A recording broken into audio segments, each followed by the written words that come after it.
ഇത് പുതിയ ചാനലാണ്. ഈ വീഡിയോ കാണുന്ന മുന്നേ ഇത് ലൈക്ക് ചെയ്യുക, ഷെയർ ചെയ്യുക, സബ്സ്ക്രൈബ് ചെയ്യുക. എനിക്കൊരു മോട്ടിവേഷൻ ആവും. അസ്സലാമു അലൈക്കും. ഇന്ന് മാളൂസ് കിച്ചണിൽ ഉണ്ടാക്കാൻ പോകുന്ന തന്തൂരി ചിക്കനാണ്. അതിന് എന്തൊക്കെ ഇൻഗ്രീഡിയൻസ് ആണ് വേണ്ടത് നോക്കാം. 6 ടീസ്പൂണും മുളക് പൊടി, കാശ്മീരി മുളക് പൊടിയാണ് വേണ്ടത്. നല്ല എരിവുണ്ട മുളകായതുകൊണ്ട് 6 ടീസ്പൂൺ. പിന്നെ അതിന് ആവശ്യത്തിനുണ്ട് ഉപ്പ്. പിന്നെ ഒരു 1/2 ടീസ്പൂണ് മഞ്ഞൾപ്പൊടി. പിന്നെ 2 സ്പൂണ് ധനിയ പൗഡർ. പിന്നെ 2 സ്പൂണ് ഇഞ്ചി പൂണ്ട് പേസ്റ്റ്. പിന്നെ 1 സ്പൂണ് പെപ്പർ പൊടി. പിന്നെ 2 സ്പൂൺ ചാട്ട് മസാല. പിന്നെ കുറച്ച് red colour, food colour red കുറച്ച് ഇട്ട് കൊടുക്കുക. നല്ല കട്ടിയുണ്ട തൈര്, 4 സ്പൂണ് കട്ടിയുണ്ട തൈര് അതിലേക്ക് ഇട്ട് കൊടുക്കുക. ഒരു 1/2 ചെറുനാരങ്ങ അതിലേക്ക് പിഴിഞ്ഞെടുത്തിട്ട് ഒരു 1/2 ചെറുനാരങ്ങ കൊണ്ട് കുറച്ച് ചിരണ്ടി അതിലേക്ക് ഇട്ട് കൊടുക്കുക. ചെറുനാരങ്ങയുടെ തോല് ചിരണ്ടി നല്ല മണത്തിനും വേണ്ടിയിട്ടാണ്. പിന്നെ അതിലേക്ക് ഒരു 4 സ്പൂണ് കോൺഫ്ലവർ ഇട്ടിട്ട് കുറച്ച് വെള്ളം ഒഴിച്ചു കൊടുത്ത് എല്ലാം കൂടി ഒന്ന് മിക്സ് ആക്കുക. മിക്സ് ആയതിൻ്റെ ശേഷം ഓരോരോ കോഴി എടുത്ത് അതിലേക്ക് നല്ല മസാല തടവി കൊടുക്കണം. അതിൻ്റെ ഉള്ളും പുറമൊക്കെ നല്ല തേച്ച് കൊടുത്ത് പൊടിപ്പിക്കണം ഓരോന്നായിട്ട്.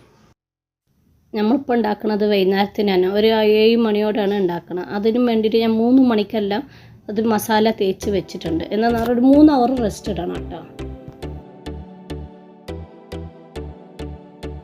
ഇതെൻ്റെ ആങ്ങളുടെ വീട്ടിൻ്റെ മേലെ ടെറസിലാണ്. പിന്നെ അവിടെ നല്ല സൗകര്യം ഉണ്ടായതുകൊണ്ട് അവിടെ തന്നെ ആക്കി.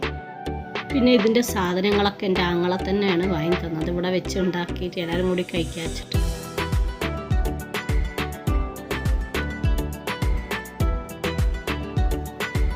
ഈ ടെറസിൻ്റെ മേലെ ലെമൺ ഉണ്ട്, കോവ ഉണ്ട്, വെള്ളരി ഉണ്ട്, കുറേ വെജിറ്റബിൾസും ഫ്രൂട്ട്സൊക്കെ ഉണ്ട് ഇതിൻ്റെ മേലെ. ഞാൻ അതിനുണ്ട് ഒരു വ്ളോഗ് ഉണ്ടാക്കാം.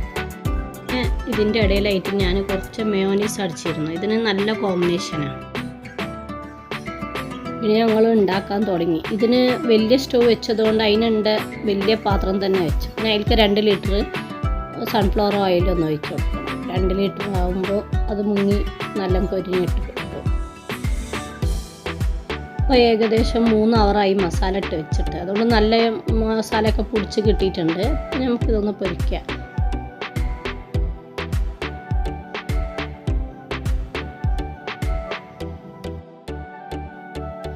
എണ്ണയിലേക്ക് ഇട്ട് കൊടുക്കുമ്പോൾ നോക്കി ശ്രദ്ധിച്ച് വേണം ഇട്ട് കൊടുക്കാൻ കേട്ടോ. മേലെ എണ്ണ തെറിക്കുകയോ സമാധാനത്തിലും എല്ലാമായിട്ട് ഇട്ട് കൊടുക്കണം, ഇറക്കി കൊടുക്കണം മേലെ. പിന്നെ നിങ്ങളെ വീട്ടിലൊക്കെ ആകുമ്പോൾ ഓരോരു കോഴി പൊരിച്ചെടുക്കണം. 1 ലിറ്റർ എണ്ണ മതിയാവും. ഒരു ചെറിയ പാത്രത്തിലാണെങ്കിൽ 1 ലിറ്റർ എണ്ണ ഒഴിച്ചിട്ട് 2 വട്ടമായിട്ട് 2 കോഴിയൊക്കെ ആകുമ്പോൾ 2 വട്ടമായിട്ട് എടുത്ത് പൊരിക്കുക.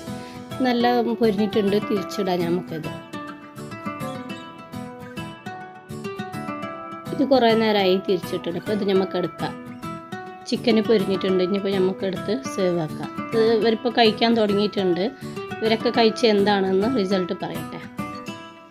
ഇതേപോലെ നിങ്ങളും ട്രൈ ചെയ്യുക മസാലയൊക്കെ. പിന്നെ എങ്ങനെ ഉണ്ടായെന്ന് കമൻറ്റ് ബോക്സിൽ അറിയിക്കണം. ഇൻഷാ അല്ലാഹ് അടുത്ത വ്ലോഗിൽ നമുക്ക് ഇനിയൊരു റെസിപ്പി ആയിട്ട് കാണാം. അസ്സലാമു അലൈക്കും.